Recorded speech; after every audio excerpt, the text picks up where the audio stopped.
Women's 24 चॅनलमध्ये आपल्या सगळ्यांचं स्वागत आहे। आगामी बकरी ईद सणाच्या पार्श्वभूमीवर अमरावती महानगरपालिकेत महत्त्वपूर्ण आढावा बैठक पार पडली। महानगरपालिका आयुक्त वर्षा लड्डा यांच्या अध्यक्षतेखाली झालेल्या या बैठकीत शहरातील स्वच्छता, पाणी पुरवठा, कायदा व सुव्यवस्था तसेच गोवंश संरक्षण कायद्याच्या अंमलबजावणीवर विशेष चर्चा करण्यात आली। बैठकीस पोलीस प्रशासन, स्वच्छता विभाग, पशुवैद्यकीय विभागाचे अधिकारी तसेच मुस्लिम बांधव आणि सामाजिक प्रतिनिधी मोठ्या संख्येने उपस्थित होते। 27 ते 29 मे दरम्यान शहरातील संवेदनशील आणि गर्दीच्या भागांमध्ये विशेष स्वच्छता निरीक्षक नियुक्त करण्याचा निर्णय सुद्धा यावेळी घेण्यात आला। अतिरिक्त स्वच्छता कर्मचारी, कचरा संकलनासाठी कंटेनर आणि पिण्याच्या पाण्याची व्यवस्था उपलब्ध करून देण्याच्या सूचना संबंधित विभागांना देण्यात आल्या। बकरी ईद दरम्यान जनावरांच्या वाहतूकमधून शहरात अस्वच्छता निर्माण होऊ नये यासाठी विशेष दक्षता घेण्याचे निर्देशही देण्यात, तसेच गोवंश संरक्षण कायद्याचे काटेकोर पालन करण्याच्या सूचना प्रशासनाने दिल्या आहेत। मोकाट जनावरांवर नियंत्रण ठेवण्यासाठी विशेष पथक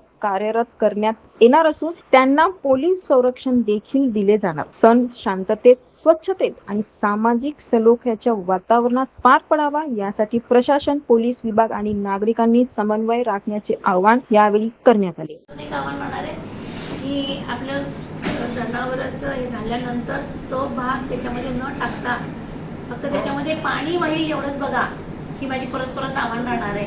परत त्याच्यामध्ये अवशेष आले तर ते परत तुंबून परत नाल्यामध्ये साफाईसाठी खूप मोठ्या अडचणी निर्माण होतील। तर ते सुद्धा आपण नागरिकांना आवाहन करण्याची गरज आहे। प्रयत्न करणार आहे स्वच्छता असेल, पाणी किंवा वीज, आपण जे काही मुद्दे मांडलेले आहेत ते स्वच्छता असेल त्या अनुषंगाने आम्ही पुढे कारवाईचं नियोजन 2 दिवसामध्ये करत आहोत। आपल्याकडून पण मला नागरिकांना आवाहन करण्याची जी काही मी विनंती केलेली आहे त्याच्याबद्दल नक्कीच सहकार्य मिळेल असं वाटतं आणि मी सर्व मुस्लिम बांधवांना बकरी ईदच्या शुभेच्छा देते। धन्यवाद। अशाच घडामोडीसाठी बघत राहा वुमेन्स 24।